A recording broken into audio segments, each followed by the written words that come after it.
Oke teman-teman, sejauh ini kita sudah belajar salah satu hook di React.js yaitu useState di sini ya. Tetapi di React.js ada banyak hook dan pada video kali ini kita akan membahas lagi salah satunya yaitu useEffect. Nah, sederhananya useEffect adalah hook yang digunakan untuk menjalankan side effect atau efek samping di dalam setiap render. Dan menurut saya, useEffect adalah salah satu hook yang paling penting setelah useState. Oke, untuk lebih jelasnya, sekarang kita akan coding. Dan tahap pertama adalah kita harus mengimport useEffect dari React. Jadi di sini setelah useState, kita tuliskan useEffect. Kemudian di bawah sini kita panggil useEffect, seperti ini. Nah, berbeda dengan useState, untuk useEffect kita cukup memanggilkan functionnya tanpa menampungnya di dalam sebuah cons. Oke, selanjutnya di sini akan ada dua buah parameter. Parameter pertama adalah sebuah function. Jadi function ini adalah function yang akan dijalankan nantinya di dalam setiap render.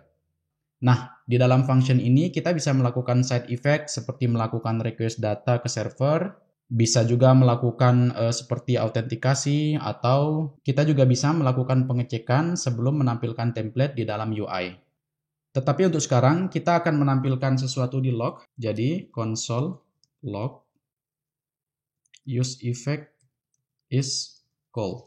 Oke, seperti ini. Dan selanjutnya nanti untuk membuktikan bahwa komponen home di sini dirender, kita akan console lagi. Jadi console komponen is rendered. Oke. Sekarang kita simpan. Lalu buka browser dan kita reload dulu.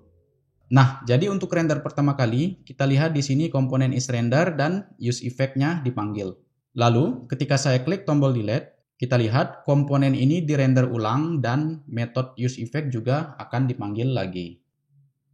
Nah, jadi di sini useEffect akan dipanggil di dalam setiap render ya. Oke, lalu di sini di dalam useEffect ada parameter kedua yaitu useEffect dependency. Nah, dan ini kita tuliskan dalam bentuk array. Nah, nanti di dalam array ini kita akan menuliskan beberapa state yang akan menjadi dependensi dari useEffect ini. Jadi, kalau salah satu state yang kita daftarkan nanti di sini berubah, kemudian komponen ini dirender, maka useEffect di sini akan dijalankan. Tetapi sekarang kita akan coba untuk mendaftarkan dependensi kosong seperti ini. Kita simpan, lalu di browser kita reload. Nah, kita lihat ya, useEffect dipanggil. Tetapi ketika saya klik tombol delete, nah kita lihat komponen ini memang dirender ulang, tetapi useEffect-nya tidak dipanggil. Nah, apa yang terjadi di sini? Jadi saat kita mendaftarkan dependensi kosong di dalam sebuah useEffect, maka useEffect ini hanya dijalankan saat initial render. Selanjutnya, untuk render kedua dan seterusnya, useEffect di sini tidak dijalankan. Nah, jadi seperti itu ya, teman-teman. Lalu sekarang kita akan coba untuk menambahkan dependensi. Tapi sebelum itu saya akan buat sebuah state dengan nama nakama. Lalu setter functionnya set nakama sama dengan new state. Untuk initial value-nya Robin. Dan kita membutuhkan tombol nanti untuk mengupdate nakama. Jadi di bawah sini button update nakama. Dan kita berikan event on click. Nah, di dalam event on click kita akan menjalankan anonymous function. Jadi seperti ini, lalu kita panggil set nakama untuk mengupdate nakama dengan value yang baru, misalkan Frankie. Selanjutnya di bawah sini kita tampilkan dulu nakama di dalam tag H5 seperti ini. Dan terakhir, kita akan mendaftarkan state nakama ini menjadi dependensi di dalam useEffect ini. Jadi kita tulis nama state-nya nakama seperti ini. Kita coba simpan. Lalu reload browser. Nah, jadi seperti biasa ya. Kalau saya klik delete, maka komponen di render tetapi tidak memanggil useEffect. Sedangkan kalau saya klik update nakama, nah kita lihat komponennya di render. Lalu yang tadi Robin menjadi Frankie dan sini useEffect-nya dipanggil. Jadi di sini karena kita mendaftarkan nakama sebagai dependensi dari useEffect, maka setiap kali terjadi perubahan value terhadap nakama, maka useEffect ini akan dijalankan setelah render. Adapun untuk konteks di sini, tadi kita menghapus kontak, tetapi setelah render kita lihat useEffect ini tidak dipanggil. Nah, itu karena kita tidak mendaftarkan state contacts di sini sebagai dependensinya. Oke, yang harus diperhatikan adalah kita harus berhati-hati untuk mengupdate state di dalam use effect.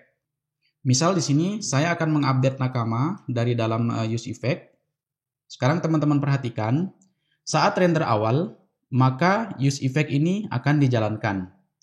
Lalu di dalam use effect kita mengupdate nakama dengan memanggil set nakama. Nah, karena ada perubahan state, maka komponen home ini akan dirender ulang. Kemudian setelah render ulang, kembali lagi nih, use effect dipanggil, lalu di dalam use effect kita set lagi nakama, lalu setelah itu komponen ini dirender ulang lagi, lalu memanggil use effect. Sehingga kita akan mendapati komponen ini dirender terus-menerus tanpa ada akhirnya. Nah, sehingga di sini teman-teman harus berhati-hati untuk mengupdate state di dalam sebuah use effect. Nanti di video-video yang akan datang, saya akan contohkan bagaimana cara mengupdate state di dalam use effect. Dan untuk sekarang kita abaikan dulu. Oke, selanjutnya di dalam sebuah komponen kita bisa membuat use effect lebih dari satu kali ya. Jadi misal di atas sini saya akan buat use effect. Nah, lalu di dalam sini kita akan paste dari sini.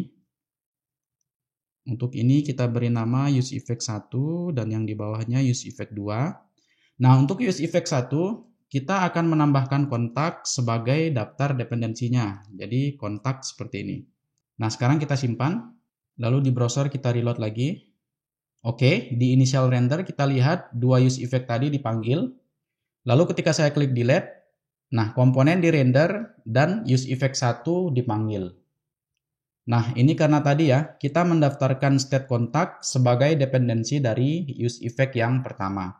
Sedangkan untuk use effect kedua, karena kita mendaftarkan nakama sebagai dependensi, jadi di sini kalau saya klik update nakama, maka yang akan dijalankan adalah use effect yang kedua.